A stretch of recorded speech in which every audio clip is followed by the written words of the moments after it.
दोस्तों, ये घटना राजस्थान की राजधानी जयपुर की है। कन्हैया मीणा की पत्नी राजस्थान पुलिस में तैनात है। रोज सुबह वो निकलती है अपनी ड्यूटी के लिए, लेकिन उसका पति जब उसको फोन लगाता है तो उसका फोन नहीं लग रहा था। तो फोन पर बातचीत नहीं हो पाती है। वो फोन लगा रहा था लेकिन फोन लग ही नहीं रहा था। वो परेशान हो जाता है। उसके लिए अपने साले से बातचीत करता है और कहता है कि तुम्हारी दीदी अनीता मीणा से बातचीत हुई कि नहीं हुई, उसका फोन ही नहीं लग रहा है। तो जो कन्हैया मीणा का जो साला होता है वो कहता है कि आपको नहीं पता कि एक बहुत बड़ा हादसा हुआ है, हो सकता है दीदी की ड्यूटी वहीं लगी हो जिसकी वजह से उसकी फोन नहीं लग रही है। उसके बाद कन्हैया मीणा कहता है अपने साले से कि आओ चलो पास में ही है, चलो देखते हैं क्या बात है और कैसा हादसा हुआ है। तो फिर वो उसका साला उसके पास आता है। फिर दोनों वहां से चले जाते हैं उस घटना स्थल पे जहां ये घटना हुई थी। उसके बाद दोनों इधर से उधर घूम रहे थे, एक दूसरे को देख रहे थे, लेकिन वहीं पे जो पुलिस वाले थे उनकी नज़र इन दोनों पे पड़ती है। उसके बाद जो पुलिस वाले होते हैं वो पूछते हैं कि किसकी तलाश कर रहे हो, क्या बात है। तो कन्हैया मीणा कहता है कि हमारी पत्नी यहीं ड्यूटी करती है और उसका फ़ोन नहीं लग रहा है। हमने काफ़ी बार लगाने की कोशिश की, उसके बाद भी उसका फ़ोन नहीं लग रहा है। तो जो पुलिस वाला होता है बोलता है कि देखो ऐसी हादसा यहाँ पे हुई है और कई लोग यहाँ से जख्मी हुए हैं, जिन लोगों को तत्काल प्रभाव में हॉस्पिटल लेके जाया गया है। तो वो लोग मार्चरी की तरफ गए हैं, तो आप लोगों को एक बार मार्चरी की तरफ जाकर देखना चाहिए। उसके बाद जो कन्हैया मीणा था वो अपने साले को लेकर फिर वो मार्चरी की तरफ चला जाता है और वहां जाने के बाद तलाश करने लगता है उस हॉस्पिटल में। चारों तरफ देखता है लेकिन उसको कहीं दिखाई नहीं देती है। उसके बाद वहीं पे एक स्ट्रेचर पर लेटी हुई एक लाश दिखाई देती है जो कि कपड़ों से ढकी हुई थी, लेकिन उसका पैर जो है बाहर निकला हुआ था और उस स्ट्रेचर पे उस लाश को उस कपड़े ने अपने आगोश में लिया हुआ था। फिर कन्हैया मीणा की नज़र उस स्ट्रेचर पे जाती है। उसके बाद वो जब देखता है तो उसका जो पैर होता है वो बाहर निकला हुआ था, वो पैर ढका हुआ नहीं था। तो पैर में देखकर उसकी जो बिछिया होता है उसे वो पहचान लेता है।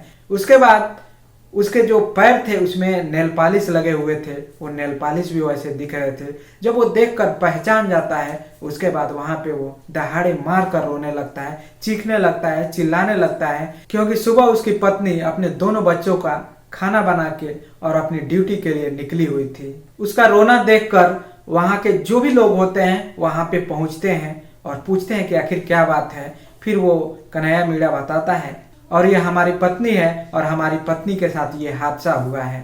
तो फिर लोग वहां पे बताते हैं कि इस घटना में 14 लोग अभी मर चुके हैं और 30 लोग को घायल बताया जा रहा है जो कि हॉस्पिटल में एडमिट हैं और कुछ लोग आईसीयू में भर्ती हैं जो अपनी जिंदगी से जूझ रहे हैं।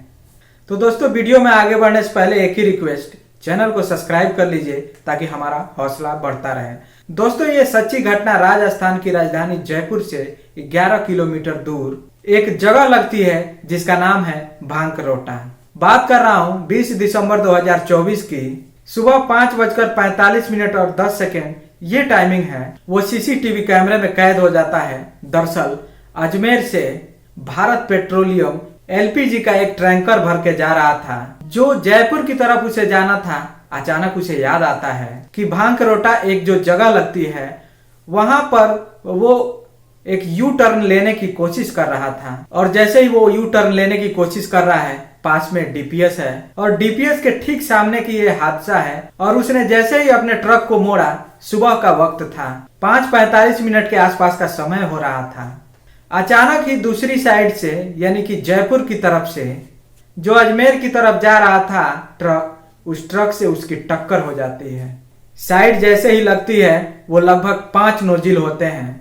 इस एलपीजी टैंकर में 5 के 5 नोजिल टक्कर लगने की वजह से टूट जाते हैं और जैसे ही टूटते हैं जो गैस उसके अंदर भरी हुई थी, लगभग बताया जा रहा है कि उसके अंदर 18 टन गैस भरी हुई थी और वो गैस एक साथ उससे बाहर निकलती है और जैसे ही वो गैस बाहर निकलती है, अगर कुछ गूढ़ा भाग लगाने की कोशिश करें तो कितने घरेलू सिलेंडर में भरे जा सकते हैं। एक घरेलू सिलेंडर में लगभग 14 किलो 200 ग्राम के आसपास गैस आती है। 18 टन ये गैस होती है। इस हिसाब से लगभग 1267 घरेलू सिलेंडरों में ये गैस भरी जा सकती थी, जो कैंटर से बाहर जा चुकी थी और लगभग 200 मीटर के दायरे में एक आग का गोला सा बन जाता है, जो वातावरण में पूरी तरह से घुल जाती है, मिल जाती है। और यहाँ से कोई ऐसी चिंगारी निकलती है। चिंगारी निकलने के बाद 200 मीटर के दायरे में अब चाहे कुछ भी हो, चाहे वो पेड़ हो, पौधे हो या झाड़ियां हैं, जो भी जलने वाली चीजें थी, 200 मीटर के दायरे में एकदम से आग लगनी शुरू हो जाती है। अब घटना स्थल से कुछ ही दूरी पर एक व्यक्ति होता है जो रहने वाला बिहार का होता है, लेकिन वहां पे रहकर वो सब्जी बेचा करता था, जिसका नाम शत्रुघ्न साहा होता है। शत्रुघ्न साहा रोज की तरह सुबह सुबह अपने टेम्पू को लेकर वो निकला हुआ था।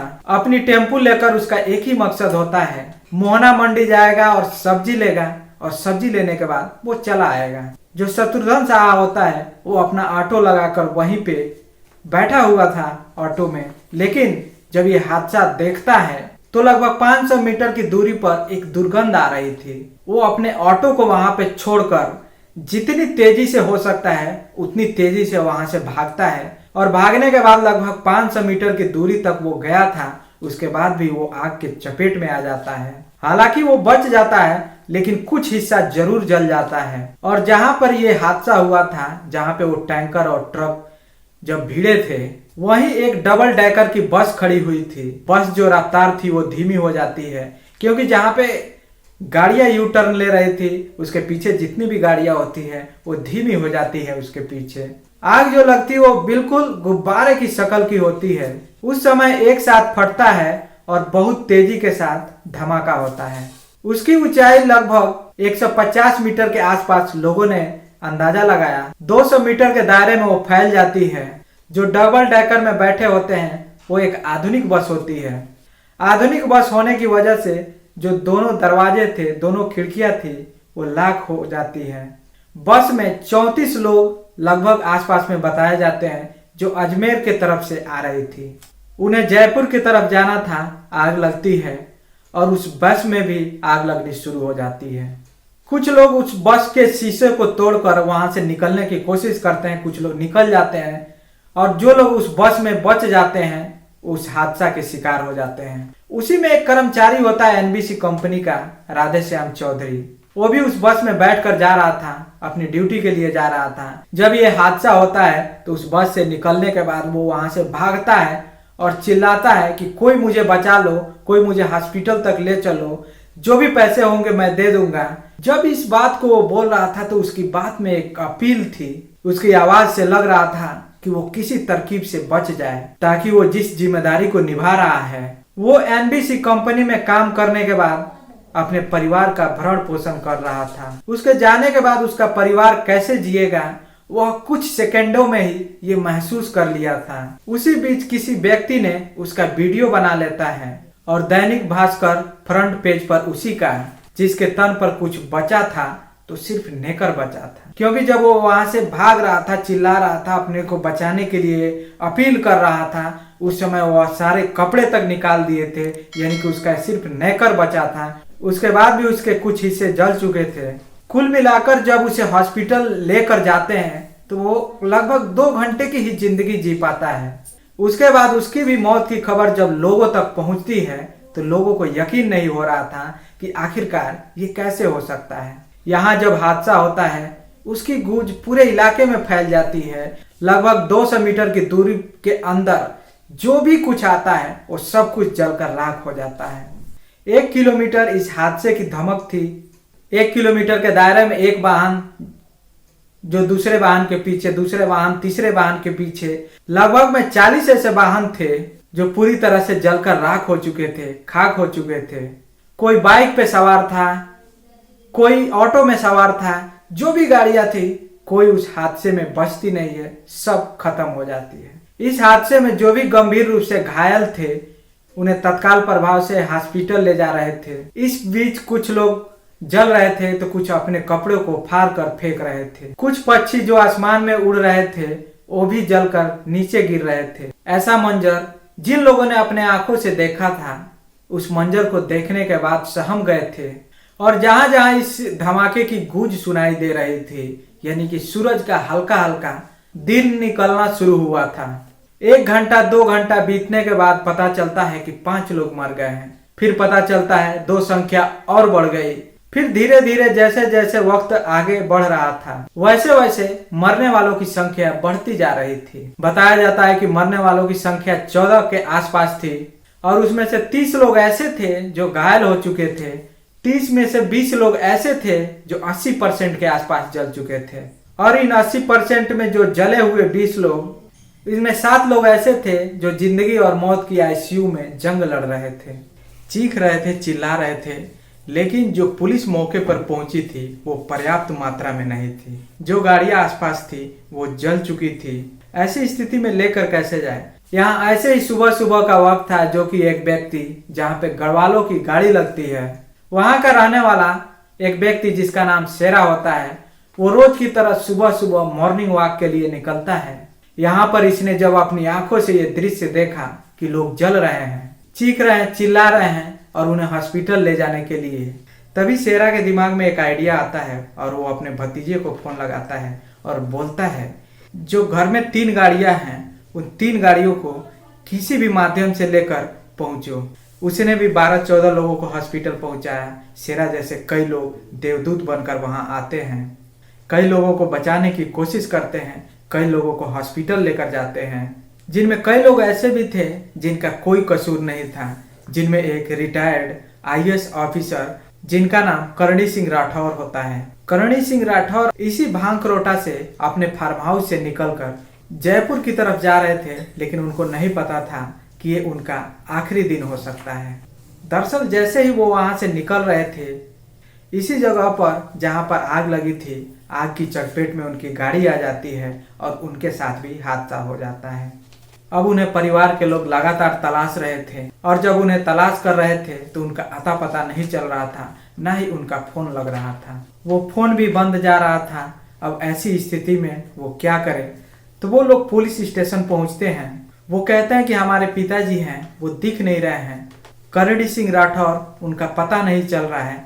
ऐसी स्थिति में पुलिस उनका लोकेशन निकलवाती है। लोकेशन निकलवाने के बाद पता चलता है कि भांकरोटा में ही है। अब भांकरोटा का लोकेशन पाई जाती है, गाड़ी भी उनकी वहीं पाई जाती है कि इनकी मौत हो चुकी है। डीएनए रिपोर्ट से उनका खुलासा हो जाता है। जिस टैंकर और जिस ट्रक की आपस में भिड़ंत हुई थी, उस ट्रक का जो ड्राइवर था उसको बचने का बिल्कुल भी मौका नहीं मिल पाया। ट्रक का जो ड्राइवर होता है, जब ये हादसा होता है तो वो हादसे में जल जाता है। उसकी जो डेड बॉडी मिलती है वो इतनी मिलती है जैसे किसी व्यक्ति की चिता जलती है और चिता जलने के बाद जो राख बचता है, जैसे अस्थियों के लिए कलश होता है, इतना ही बचा हुआ था। उतना ही एम्बुलेंस में रखकर उस छोटे से कलश को जब पोटली में रख कर लेकर जाते हैं, तब इस बात की चर्चा हो रही थी। आखिरकार जो ड्राइवर, जिसका कोई कसूर नहीं, कोई उसका दोष नहीं, वो भी इस हादसे का शिकार हो जाता है। ये संख्या घट नहीं रही थी बल्कि बढ़ जरूर रही थी। इसमें जो अनीता मीणा होती है, अनीता मीणा के 2 बच्चे होते हैं, एक बेटा और बेटी। 2016 में इसकी राजस्थान पुलिस में इसकी पोस्टिंग हो जाती है। पोस्टिंग होने के बाद जयपुर के पास एक दूदू लगता है।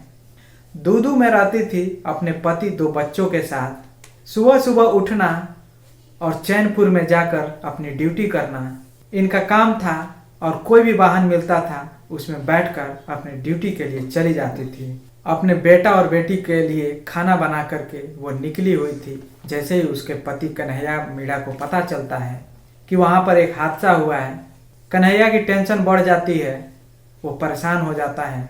कन्हैया सोचने पर मजबूर हो जाता है कि आखिरकार कुछ ना कुछ बात तो जरूर हुई है। जब उसको अपनी पत्नी के बारे में पता चलता है तो बोरचरी के पास रखी हुई स्ट्रेचर पर रखी हुई लाश के माध्यम से पता चलता है, क्योंकि जो लाश का पैर था वो बच गया था और जो पैर था उस पैर में वो बिछुए पहनी हुई थी। जिस हिस्से में उसने बिछुए पहने हुए थे, जिस हिस्से में उसने नेल पॉलिश लगाए हुए थे, लेकिन उस हादसे में उसको पहचानना बड़ा मुश्किल हो रहा था।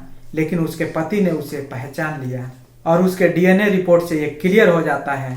इस हादसे ने पूरे इंडिया को हिलाकर रख दिया है। जहां जहां तक लोगों के मोबाइल में इस घटना की गूंज फैलती है, लोग सोचने पर मजबूर हो जाते हैं। इसके बाद जानकारी जुटाना शुरू कर देते हैं। इस मामले की जांच पड़ताल शुरू हो जाती है कि आखिरकार इसके पीछे की वजह क्या है।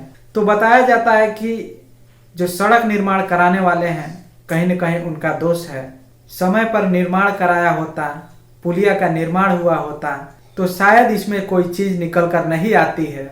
लगभग 48 घंटे का वक्त बीत जाता है और राजस्थान की जो सरकार होती है वो किसी पे कार्रवाई नहीं कर पाती है। शायद इस नतीजे पर पहुंच नहीं पाए थे जिस नतीजे पर पहुंचना होना चाहिए था। दोस्तों, इस घटनाक्रम को सुनाने का उद्देश्य किसी को परेशान करना नहीं है, किसी का दिल दुखाना नहीं है, बल्कि आपको जागरूक करना है, आपको सचेत करना है। इसके बाद मुख्यमंत्री मौके पर पहुंचते हैं और तमाम तरीके की राहत दी जाती है। प्रधानमंत्री की तरफ से भी ट्वीट किया जाता है। जो मृतक हैं उनको 2 लाख और जो घायल हैं उनको 50,000 दिए जाएंगे। साथ ही जो मुख्यमंत्री होते हैं राजस्थान की वो भी घोषणा करते हैं कि जो मृतक हैं उनको 5 लाख रुपए और जो घायल हैं उनको 1 लाख रुपए दिया जाएगा मुआवजे के तौर पर। लेकिन ये जो रकम देने की बात है इसे जाहिर सी बात है, सहज ये अंदाजा लगाया जा सकता है कि रुपए चाहे जितने भी हो, रुपए चाहे 5 लाख की जगह 10 लाख, 20 लाख या 40 लाख, 50 लाख कर दी जाए। पैसे से इंसान की भरपाई नहीं हो पाती है। जो इंसान चला गया है, जो जिम्मेदारी उठाता है, उसके परिवार के लोग कैसे जीते हैं ये तो खैर वही बता सकता है जिसके साथ ये हादसा हुआ है। इस तरह देश की सरकार को एक सबक लेनी चाहिए ताकि इस तरह से जो रोड पे परेशानियां हैं उसे तत्काल प्रभाव में बनवाना चाहिए। इस तरह के हादसे पर लगाम लगाना चाहिए। तो दोस्तों, आप लोग अपना ख्याल रखिएगा। धन्यवाद। जय हिंद।